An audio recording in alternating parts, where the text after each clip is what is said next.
Welcome back to Business Owners Speak. Today, I'm thrilled to have with us Gino Herring with Best Candidate. Gino, how are you today? I'm great. Thank you for having me. I'm excited to learn a bit more about the business. Sounds like an interesting venture, but if you could start off, tell us a little bit about you and the business. Great. So my name is Gino Herring. I'm the founder and CEO of Best Candidate. And Best Candidate is a mobile application. It's a nonpartisan voter education toolbox for voters and a campaign media management system for candidates. And we decided to do something like this because for so long, it's been kind of confusing for voters to interact in the process and to get information in a non-biased, even nonpartisan fashion. And for candidates, we all know that it's really difficult to raise money. In fact, that becomes the priority as a candidate instead of introducing yourself to the voters who will put you in office. So we decided to come up with a platform that will hopefully take care of both of those pain points in our actually democracy, the process of voting and electing our officials. Very interesting. And I'm curious to hear more, but if you could tell us kind of how you got into this. Have you always been political by nature or more of a tech guy? Or did it all just kind of merge in this space? So I've got about 30 years in public administration, and the last 20 years or so, better part of 2 decades, I was the voter education director in the Broward County Elections Office. Okay. And so I got the opportunity to meet with voters on a regular basis, meet with candidates on a regular basis. And the job there was to get 1.2 million registered voters in Broward County educated on the process. In that of itself seems daunting, and it very much so was. And so, the issues of voter education are ongoing, and because we've got a lot of things that are affecting the current processes. And so in my tenure there, my staff and I, we did some great things and we saw some beautiful things, really did. To us, people standing in line, it means the start of a healthy democracy. However, do we have to wait in line for 2 hours? Is that necessary? And we asked that question over and over and over again. And then, when we have any kind of government office, we have to understand those are taxpayers' dollars that fund those offices, as well as when mandates come down from the state government, those are usually unfunded mandates. And so to increase your exposure in the community, to increase voter turnout, to increase overall convenience in the elections process, those are all great sounding priorities, but are not made priority if you don't fund them with resources. So I've always been an entrepreneur, was in real estate since I was probably about 10 years old. So I know how to get resources when they're lacking, peaks and valleys, we call it, when we're in the elections process, or even the real estate, because the elections, the public only thinks they happen every 4 years. And in real estate, you're going to get some highs and you're going to get some lows. So I became adept to filling those voids with resources that usually are non-traditional. So being an entrepreneur, it seems as though we can collect resources a little better, a little easier to create something that everyone can benefit from. And again, our premise is a nonpartisan voter education toolbox, so that we're trying to make sure it's not one party sided, not even both party sided. It's neither party. So nonpartisan means no party. People confuse that with bipartisan. Right. And so the information itself is nonpartisan because we talk about how to vote, when to vote, and where to vote. And that's our foundation. To add one more step to that foundation is creating an ethical space.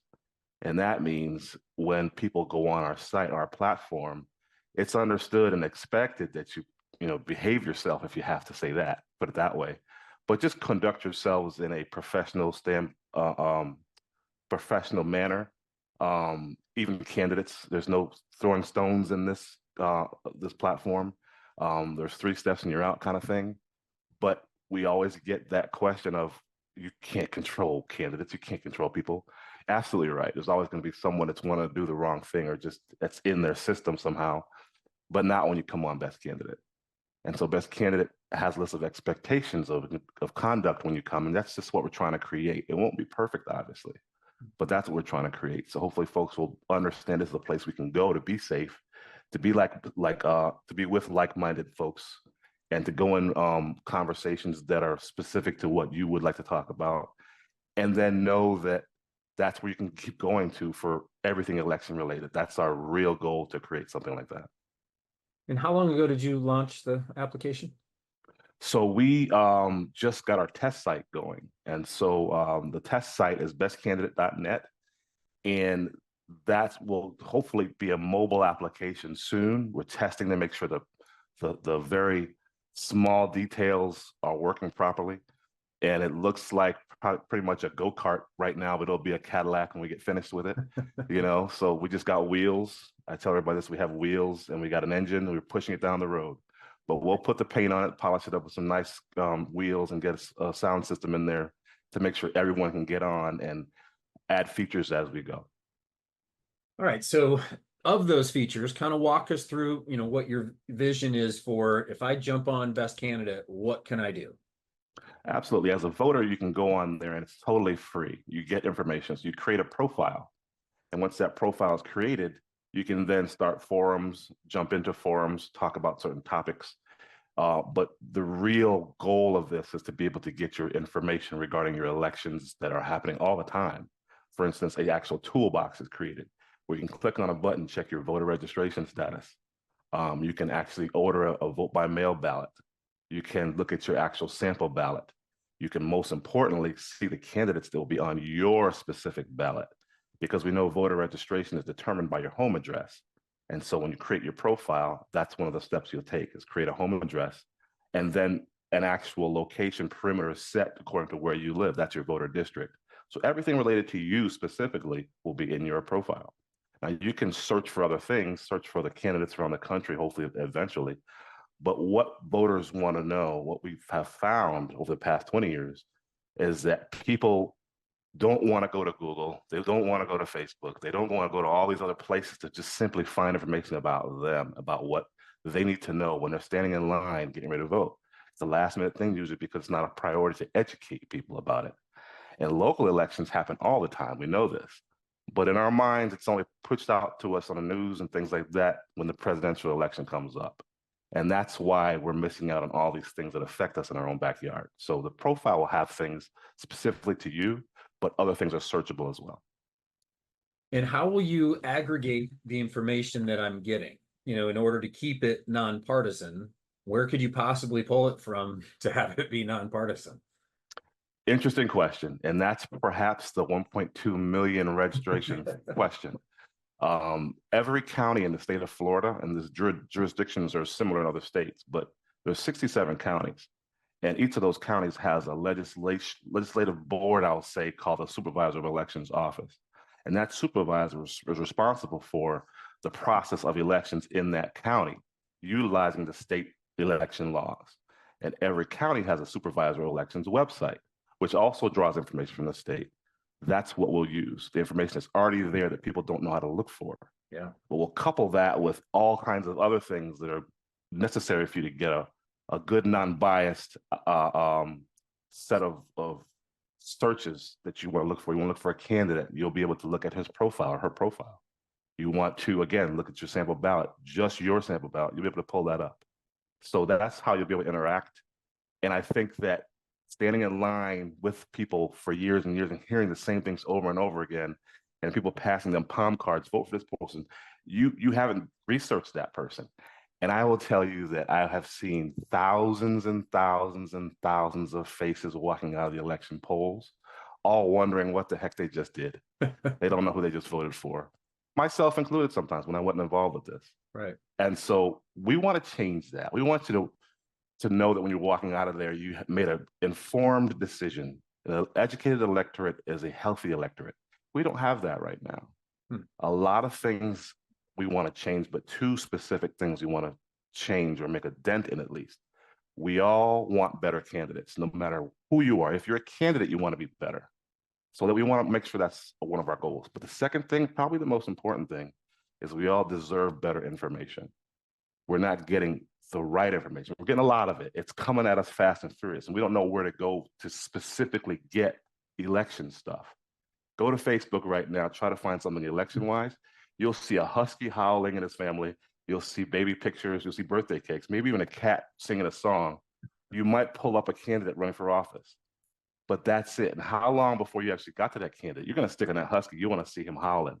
Right. So is there a one-stop shop for this? Is there a place where you can go to get your information specifically? You can go to the SOE site, but you got to dig through because probably it's the first time you've been there. And you're only going to go there when you need to, hopefully, at least. But sometimes folks don't even know to go there. And we're Sure. trying to make sure that that becomes a thing of the past. We want to emphasize that information is there and we'll pass it through to our website, to our application. Yeah, that passive information that just gets fed to us, goes through filters of bias, right? Mhm. So Absolutely. unless you're actively and intentionally going out and finding it, it's going to have some spin on it when it reaches you, no doubt. Correct. Yeah. So the business itself. Tell me about your team. Do you have software developers, or what's your team look like? So I'm an education guy, not necessarily an academic, but the public administration. I taught high school and I worked for several offices, both state and federal constitution as well. So I have that background, but I was never a techie. I didn't really get the part of coding and all that. So went out and got some people that have strengths in both of those fields. I have a few people that have worked for the state of Florida, even if the elections board in Florida, Tallahassee. I've even got some folks that are specifically um, detailed in the IT in the realm of not just coding, but user experience. The user experience is probably the most important part about an elections related mobile application because one false click can decide whether or not that user is coming back. And the information they're getting, we want to make sure it's nonpartisan information. The non-biased is probably the most difficult because everything has some sort of bias. And so I've got folks on my team to make sure that the elections information comes from our state specifically, as well as the actual functionality of the mobile application works to the detail. Yeah, we've become pretty spoiled with user experience, Yeah. with our phones. And so will the goal be to, I'm assuming it's going to be get as many downloads as you can get, right? Get this Yes. app on people's phones. What's your kind of go-to-market outbound strategy going to be? So you might be able to see the web in my picture there with the icons there from our logos. Um, Primarily, we're starting with students. And so students mean colleges and universities in the state of Florida, but most specifically here in South Florida. So we've positioned ourselves with some major colleges down here, and we're working with student governments to emphasize the need for nonpartisan voter education. And they've jumped on. They are full force behind something that will give folks less noise and more specific information that people need. And that just means, like I said before, a place to go so you'll be able to know when to vote, where to vote, and how to vote. And students voting for the first time generally need that. And so we've extended our efforts to the student governments in the state of Florida, specifically again, South Florida. And then that web that you see behind me indicates colleges around the country. Okay. And there's already networks of colleges that speak together, that act together, that govern together in their schools. And so they'll be our starting point. Our target, of course, again, is first-time voters. Along with first-time voters comes newly nationalized citizens. Mhm. So when you get naturalization, that's a process to become a citizen for the first time, and they register for the first time as well. You also have folks coming into the state from other states. Those are also first-time voters. They don't sometimes know you have to re-register. If you Right. come from California, some of these folks I've spoken to, I'm already registered in California. I don't have to do it again. Yes, you do, because you're not on a roll yet. So those kinds of things need attention. And the candidates we're speaking to now also are usually first-time candidates, folks that usually don't know or not too, familiar with the process of campaigning, thinking they got to go out and raise all this money.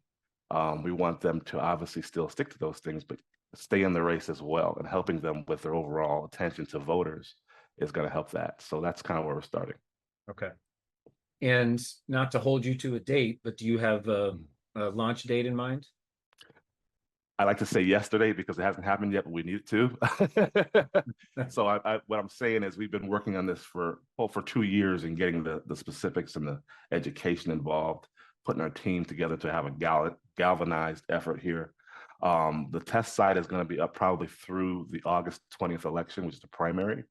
Hopefully right after that, we'll be able to soft launch really probably an actual mobile application. So we have kind of a subscription status right now. People are going on and they're actually on the site and logging on and doing things. They'll get the first real push through their email that this is ready. So if you're subscribing now, you'll get this, as soon as it's up and live.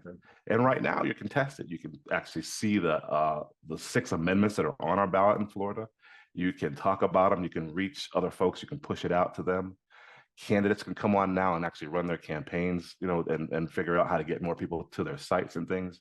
So that kind of effort is happening now. Yeah. But once we really test and make sure it's working correctly, then we'll go ahead and put it in a mobile application. Got it. All right, Gino, to wrap up, tell us, as an entrepreneur, how about some words of wisdom or some advice for other small business owners trying to make it work? I would first say that any business that works has defined the problem. Find a problem, and when you do that, make sure it's a real problem for as many people as possible, because then you're going to find a solution that meets that goal. And it'll be a whole lot easier if you can have a problem that really more people than not are having. And when you talk about elections, it's not just statewide, it's not just nationwide, it's worldwide. So is your problem legitimate? And what is your plan of action? That's first. The second thing I would say is start failing, fail now, because you don't want to fail in the middle of the app when you have millions of people actually on it, because then you become a problem, another added problem to an already deteriorating system. So find a problem, find a good way to fix that problem, and start doing things that will get you towards that 1,000 times that the light bulb is actually created, electricity. You can't look at those failures as a reason to stop. You've got to look at those failures as another reason that won't work. So don't try that one anymore, but try something new and keep on moving. It's all about your activity, and it's all about your motivation to get that problem solved. And a good team is also probably just as important. The people around you have to be as motivated and as passionate as you are to make it successful. Great stuff. Gino Herring, the business's best candidate. Really interesting concept, obviously very relevant right now in our crazy climate. So really wish you the best of luck. Get this thing rolling, and thank you for taking the time today. Thank you, Mr. Wilson. Mr. Wilson, Matt. Sorry, thank you, Matt. I appreciate it.